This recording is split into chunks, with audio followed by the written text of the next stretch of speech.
Hi, just wanted to talk a little bit about the importance of looking after the birds in your garden, other wildlife as well really, but particularly focusing on birds. Just important because a lot of species, although some can be a bit of a nuisance, things like pigeons of course, can be a bit of a pain at times. Others like blue tits can be great because they'll feed on caterpillars especially around breeding time, but also aphids. You'll often see them sort of going around your fruit trees looking for insects, so it's absolutely great. And in fact, no better ally in the fruit garden than birds. In fact, what I do is once I've picked the fruit, because I can obviously cover the fruit with netting to start off with to keep things like pigeons and blackbirds away. Once that's gone, once I've picked all the fruit, I'll take the netting off and then let the birds come in, actively encourage them to come in so that they eat all the green fly and the other pests which might otherwise overwinter. So good idea to keep feeding them. Choose some good quality food to attract them and have a nice range of food as well, because different species like different sorts of food. The old fat balls, you can make them yourself of course, but these are just some ready-made ones. Try and get some good quality ones which you've got, you get different ones with sort of berries or seeds or even insects in them. So they're great for blue tits and lots of other birds as well. Fat blocks, of course, berry flavoured this one, sounds delicious. But fat blocks also good. And seed too. I like to use the ready shelled, these are the sunflower seeds which have been ready shelled, which make a lot less mess in the garden.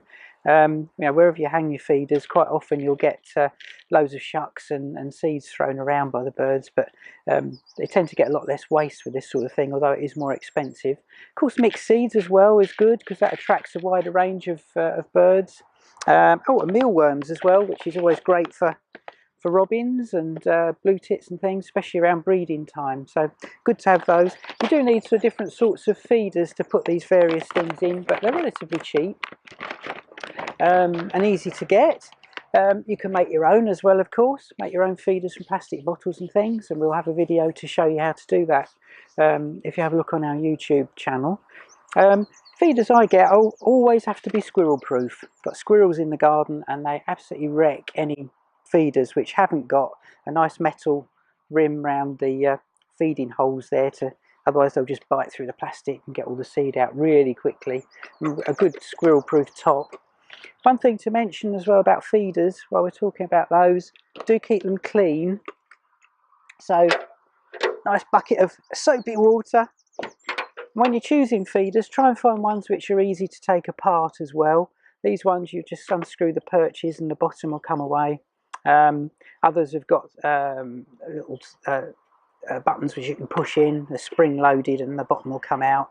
So just make sure that they're nice and easy and then just dunk them in water and try and do that every month or so, because there's a lot of diseases carried on bird feeders, and there's lots of problems with things like finches, that sort of thing, which diseases getting carried from one bird to another through the feeders. So do keep them washed about every month or so.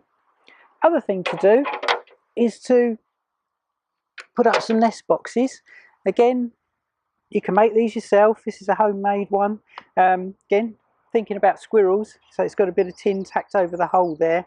Hole size is important. There's different birds like different size holes in nest boxes, and sometimes if you buy them you'll actually get a range of different little templates to put over the front, so whether it's sparrows or blue tits, whatever you're trying to attract, you can use the appropriate template so you get the right size hole.